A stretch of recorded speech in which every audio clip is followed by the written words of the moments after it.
बिस्मिल्लाहिर्रहमानिर्रहीम। Class 9th 13th lecture पढ़ रहे हैं हम और आज हम बात करेंगे मैस एनर्जी इक्वेशन की।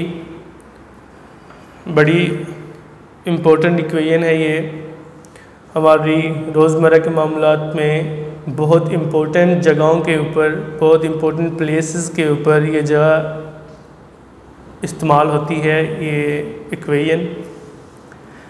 सबसे पहले इस इक्वेशन को इंट्रोड्यूस करवाया था एल्बर्ट आइंस्टाइन ने 1905 के अंदर। एल्बर्ट आइंस्टाइन ने 1905 के अंदर हमें मैस एनर्जी इक्वेशन दी थी। एल्बर्ट आइंस्टाइन ने इस इक्वेशन से ये प्रिडिक्ट करना चाहा, इस चीज़ की पेशगोई की कि अगर आप इस इक्वेशन को देखते हैं तो इस इक्वेशन के मुताबिक थोड़ी सी मैटर या थोड़ा सा मैस हमें बहुत सारी एनर्जी दे सकता है। मतलब बात करने का क्या ये है कि अगर आपके पास एक मैस है, लेट्स सपोज दैट ये एक मैस है, तो अगर आप इस मैस को यूटिलाइज़ करते हैं तो इस मैस से आपको बहुत सारी जो है वो एनर्जी हासिल हो सकती है। डेफिनेटली ये कोई मैटर होगी, ये कोई सॉलिड हो सकती है, कोई और चीज़ हो सकती है। तो अगर आप इस मैस को अच्छे तरीके से यूटिलाइज़ करते हैं तो ये आपको बहुत ज़्यादा अमाउंट में एनर्जी दे सकता है। ये कोई सॉलिड हो, मैटर कोई सॉलिड हो सकती है, कोई और चीज़ हो सकती है। मतलब बात करने का कि लॉस इन मैस आपको बहुत ज़्यादा जो है वो एनर्जी दे सकती है। इसकी अगर आपने एग्जांपल देखनी है तो देखें, ये जितने भी न्यूक्लियर पावर प्लांट्स हैं हमारे, जहाँ पे न्यूक्लियर रिएक्शंस होते हैं, तो उन न्यूक्लियर रिएक्शन में तो बेसिकली यही हो रहा होता है कि आपके पास फ़र्ज़ कर लें कि आपके पास एक छोटा सा टुकड़ा है, स्मॉल पीस ऑफ यूरेनियम है। तो आपको पता है कि ये जो है वो रेडियो एक्टिव एलिमेंट है यूरेनियम। तो यूरेनियम जब आप उसको थोड़े से मैस को चेंज करेंगे या थोड़े से मैस को आप यूटिलाइज़ करेंगे तो वो आपको बहुत ज़्यादा एनर्जी देगा।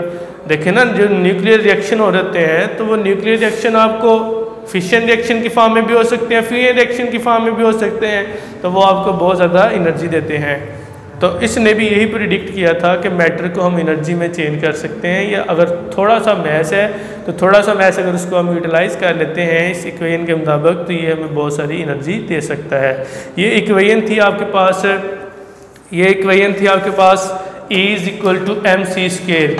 E यहाँ पे एनर्जी है और m यहाँ पे मैस है और c जो है वो है स्पीड ऑफ लाइट। तो c का स्क्वायर है तो स्पीड ऑफ लाइट जो है आपको पता है कि स्पीड ऑफ लाइट होती है 3 × 10⁸ मीटर है पर सेकंड। ये इक्वेशन हमें ये बताती है कि स्मॉल क्वांटिटी ऑफ मैटर से हम बहुत ज़्यादा एनर्जी हासिल कर सकते हैं।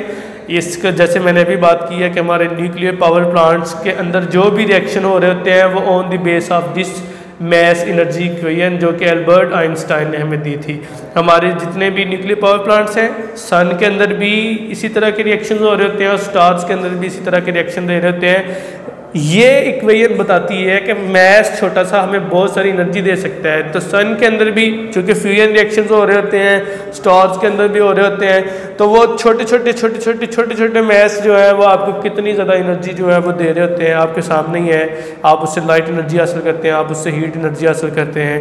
तो देखें, सूरज से सारी एनर्जी नहीं आ रही होती। अगर सूरज की सारी एनर्जी आ जाए तो फिर तो बहुत मामला ख़राब हो जाए, आप उसको कंट्रोल नहीं कर सके। बहुत छोटी फ्रैक्शन में सूरज से जो है वो एनर्जी हम तक पहुंच रही होती है फ्यूजन रिएक्शन के नतीजे में।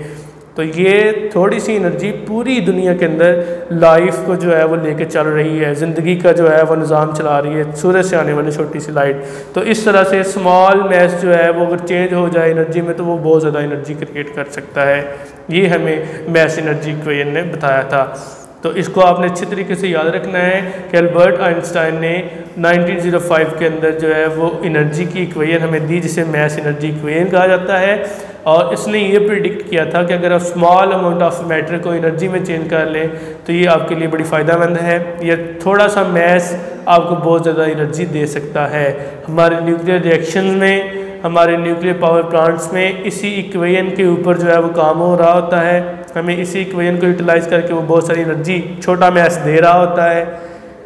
एनर्जी की इक्वेशन है E is equal to mc²। और याद रखिएगा मेरी बात, E यहाँ पे एनर्जी है, M यहाँ पे मैस है, C जो है वो स्पीड ऑफ लाइट है, और स्पीड ऑफ लाइट होती है 3 × 10⁸ मीटर पर सेकेंड। ठीक है। नेक्स्ट है हमारा article electricity from fossil fuels. आप फॉसिल फ्यूल से इलेक्ट्रिसिटी कैसे जो है वो जनरेट कर सकते हैं। तो देखें रोज़मर्रा के मामलात में हम फॉसिल फ्यूल जितने यूज़ करते हैं, हमारी इलेक्ट्रिसिटी रोज़मर्रा के मामलात में बहुत ज़्यादा यूज़ होती है। आप हर जगह पे इलेक्ट्रिसिटी यूज़ करते हैं, तो इलेक्ट्रिसिटी कहाँ से जनरेट होती है?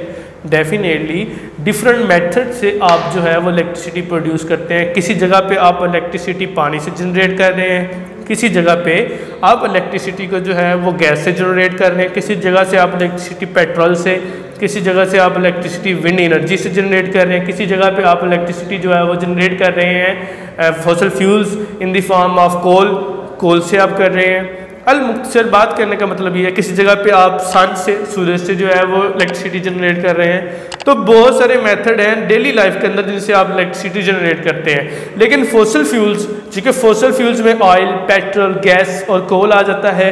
तो आप इन ऑयल, पेट्रोल या फॉसिल फ्यूल सादा सा कह लें, इससे कैसे इलेक्ट्रिसिटी जनरेट कर सकते हैं? तो कहता है हमारी रोज़मर्रा के मामलात की बहुत सारी बिजली जो है वो सिर्फ हम किससे हासिल करते हैं? फॉसिल फ्यूल से ही हासिल करते हैं। तो फॉसिल फ्यूल में आपके पास जो है कैसे प्रोसेस होता है मैं आपको बता देता हूँ। सबसे पहले जो फॉसिल फ्यूल की होती है केमिकल एनर्जी, क्योंकि फॉसिल फ्यूल्स में केमिकल रिएक्शंस हो रहे होते हैं, तो chemical energy as a input काम करती है।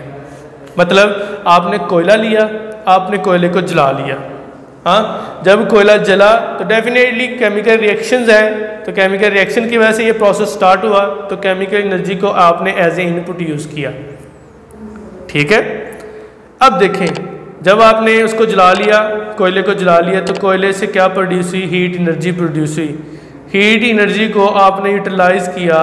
फॉर एग्जांपल आपने बॉयलर रखा हुआ है, तो आपने उस हीट एनर्जी को यूटिलाइज़ किया, और उस बॉयलर के अंदर अगर पानी है तो पानी को आपने जो है वो स्टीम में कन्वर्ट करना शुरू कर दिया। तो वो केमिकल एनर्जी जो इनपुट के तौर पे आपने कोयले की जलाई, गैस की जलाई, पेट्रोल की जलाई, उससे आपने क्या करना शुरू कर दिया? उसने आपने स्टीम प्रोड्यूस करना शुरू कर दी। मतलब आप अभी जो है इनिशियल प्रोसेस के अंदर है, बर्निंग प्रोसेस के अंदर आपने कोयला जलाया, कोयले से आपने हीट एनर्जी ली, और हीट एनर्जी ने उस बॉयलर के अंदर क्या बनानी शुरू कर दी? स्टीम बनानी शुरू कर दी। ठीक है। अब देखें, याद स्टीम है, तो जब आप गर्म कर रहे होंगे तो स्टीम एक हद तक, यानी कि एक मैक्सिमम रेंज तक गर्म होगी, उसकी कोई पोटेंशियल एनर्जी होगी। तो वो जो स्टीम जिसकी कोई पोटेंशियल एनर्जी है, उस पोटेंशियल एनर्जी को जब आप ऊपर से ढक्कन खोलेंगे तो पोटेंशियल एनर्जी जो है उसको आप यूज़ करेंगे टरबाइन को टर्न करने के लिए, टरबाइन को चलाने के लिए। तो यहाँ पोटेंशियल एनर्जी किस में चेंज हो गई है? काइनेटिक एनर्जी के अंदर चेंज हो गई है। ठीक है। स्टीम की एक हाइक थी कि वो इतनी ही गर्म होगी, जब वो शदीद गर्म हुई, आपने जब उसको यूज़ किया टरबाइन को चलाने के लिए, तो पोटेंशियल एनर्जी किस में कन्वर्ट होगी? काइनेटिक एनर्जी के अंदर। कैसे? टरबाइन जब चलेगी तो वो काइनेटिक एनर्जी में कन्वर्ट हो जाएगी। ठीक है। तो ठीक है जी, अब टरबाइन चल गई है। अब टरबाइन जब चल रही है तो अपनी मैकेनिकल एनर्जी को किस लिए यूज़ कर रही है? ताकि वो जो टरबाइन का जनरेटर है उसको रन कर सके। जब वो जनरेटर चलेगा तो जनरेटर के चलने से क्या हासिल होगी? इलेक्ट्रिसिटी हमें हासिल होगी। तो इस तरह से ये एक फ़्लो है कि आप कैसे केमिकल एनर्जी को पहले आपने एज यूज़ किया इनपुट, आपने जलाया, जलाने से आपने बॉयलर के अंदर पानी को गर्म किया, उसकी स्टीम बनाई, स्टीम बनाने के बाद आपने उसको टरबाइन चलाने के लिए यूज़ किया। जब टरबाइन चली तो टरबाइन की मैकेनिकल एनर्जी यूज़ हुई इलेक्ट्रिक जनरेटर को चलाने के लिए। जब जनरेटर चल गया उस टरबाइन की एनर्जी के साथ, तो कहता है उस इलेक्ट्रिक जनरेटर के चलने से आपके पास क्या हासिल होगी? आपके पास इलेक्ट्रिसिटी हासिल होगी। तो इस तरह आप फॉसिल फ्यूल से इलेक्ट्रिसिटी हासिल करते हैं। पहला प्रोसेस क्या था? बर्निंग प्रोसेस था कि केमिकल एनर्जी आप जो है वो यूटिलाइज़ कर रहे थे। फिर आपने जो है उस केमिकल एनर्जी से बनने वाली जो पोटेंशियल एनर्जी थी उसको यूज़ किया टरबाइन को चलाने के लिए। तो जब चलेगी तो काइनेटिक एनर्जी, वो जो टरबाइन रन हुई है उसने अपनी मैकेनिकल एनर्जी को यूज़ किया इलेक्ट्रिक जनरेटर को चलाने के लिए। जब इलेक्ट्रिक जनरेटर चला तो उसने आपको क्या दी? इलेक्ट्रिसिटी दी। तो ये आज का जो है वो आपका आर्टिकल था। दो चीज़ें आपने पढ़ी, मैस एनर्जी इक्वेशन और इलेक्ट्रिसिटी फ्रॉम फॉसिल फ्यूल। आसान है, इसको एक दफ़ा पढ़ लें, आपको इंशाल्लाह समझ आ जाएगी। अच्छे तरीके से इसको तैयार कीजिएगा। अस्सलाम वालेकुम रहमतुल्लाहि व बरकातहू।